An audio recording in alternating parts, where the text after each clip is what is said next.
Church, today we're moving into the book of Joshua, and this is a book where we're going to see conquest, we're going to see promises fulfilled, and as we begin, can we just acknowledge that our God is a God who is faithful, who keeps his promises, keeps his word, and we see that right here as we begin this chapter. You see, Moses has died, and now God is raising up Joshua to lead the Israelites, and he says to Joshua, "You and all these people get ready to cross the Jordan River, and then this land that you're entering, anywhere where you place your foot, where your foot steps, that's going to be yours because of the promise I made to Moses."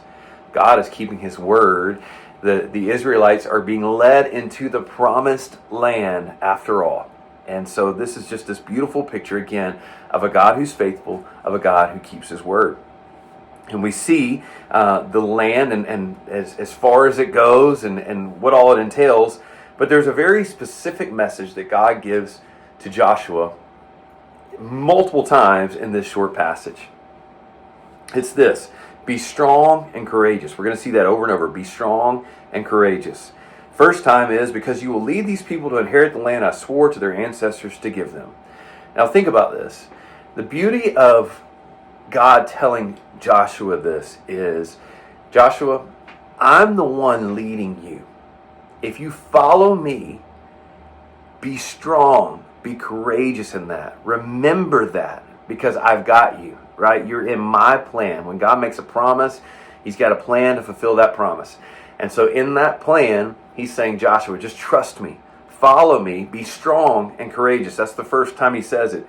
But he follows it up right after that again. He says, be strong and very courageous. Not just courageous, very courageous. And he tells them to be careful to observe the law. The law, the Torah, the first 5 books of the Bible, he's saying, meditate on this word.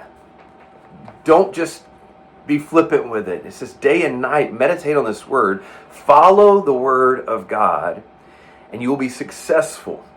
You will be successful and prosperous. Now, I think what a great message for us today as well, right? I mean, it's not that God promises us wealth and prosperity because we read his word, but no, when we're in the will of God, when we're following him, that is the safest place for us to be. And so when we, today, the promise is still the same to us. Hey, get in my word, follow my word, meditate on my word. I've got you, right? I've got you. So be strong, very courageous. And then maybe this verse, you've seen it on a plaque on a wall or something like that. It's very, a quote-unquote famous verse, if you would. Verse 9 says, have I not commanded you, be strong and courageous? Yeah, he's already said it twice, but he wants to make sure Joshua knows, right? Have I not commanded you, be strong and courageous? Do not be afraid. Do not be discouraged. For the Lord your God will be with you wherever you go. Normally, if somebody's telling you not to be afraid, it's because you probably are a little bit afraid. You're unsure. And someone's just trying to reassure you that everything's going to be okay. And again, that's what God's doing in this passage to Joshua. He's saying, hey, I'm going to use you in a big way. I'm going to use you to lead the Israelites.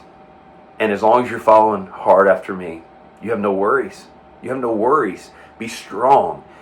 Be courageous. Do not be afraid. Be confident in the fact that you're walking in my plan. So today, as you look at your life, no, you're not Joshua. You're not leading the Israelites, but the promise of God is still the same. He's with us. He's faithful with us everywhere we go. I have to remind myself of that today. What is it that I'm fearful of? What is it that I need to say, David, hey, be strong. Be courageous. Don't be afraid. God's with you. He's speaking that same promise to you today. Trust him. If God is leading you today in anything, just say yes. Trust him. Be strong. Be courageous. Do not be afraid, for our God goes with us wherever we go.